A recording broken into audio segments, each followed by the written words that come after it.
As local COVID-19 cases and hospitalizations rise, lab researchers hope to expand their efforts to identify the variants. Our Joy Dukes reports on how this could help the community navigate a potential third surge. Joy?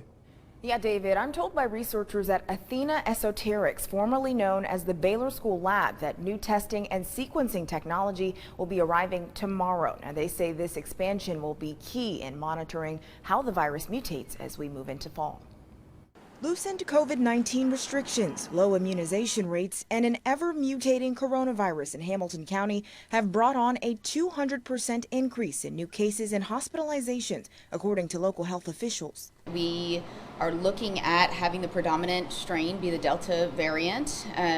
That's significant. It's a variant of concern because of its increased transmissibility. While the rise of the Delta variant has prompted county officials to establish an advisory board, local lab researchers are expanding their efforts to study test samples. We're increasing our sequencing power in the coming weeks, and the increase in that sequencing power will allow us to then look at that variant.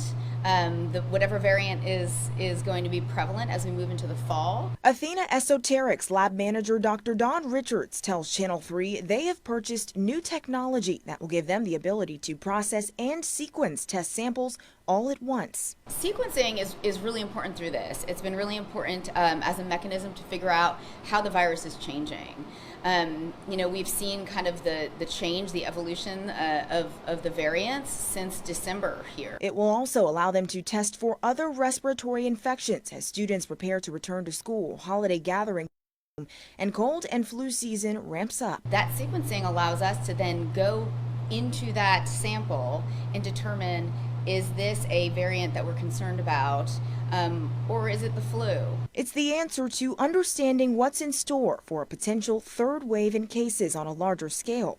But Richard says the most important answer communities have to beating the pandemic is a widely available vaccine.